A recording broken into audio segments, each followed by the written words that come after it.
دنیا کا وہ دریا جو ابلتا رہتا ہے۔ سوچیں، ایک ایسا دریا جس کا پانی اتنا گرم ہو کہ اس میں ہاتھ ڈالنا بھی خطرناک ہو۔ آخر یہ دریا ابلتا کیوں رہتا ہے؟ یہ حیران کن مقام شان ٹمپشکا کہلاتا ہے۔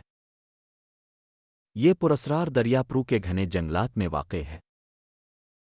کچھ مقامات پر اس کا پانی اتنا گرم ہو جاتا ہے کہ چھوٹے جانور اس میں گر کر زندہ نہیں بچ پاتے۔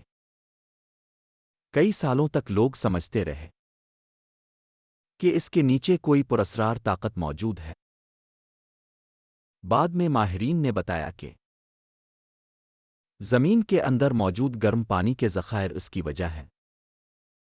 آپ کے خیال میں اگر آپ اس دریا کے کنارے کھڑے ہوں تو کیا اس کے قریب جانے کی ہمت کریں گے؟ اگر آپ کو ویڈیو پسند آئی ہے تو براہ کرم لائک، شیئر، کمنٹ، فالو کریں اور تاریخ دنیا یوٹیوب چینل کو سبسکرائب کریں اور گھنٹی کو دبائیں تاکہ میری آنے والی تمام ویڈیوز اب تک پہنچ سکیں۔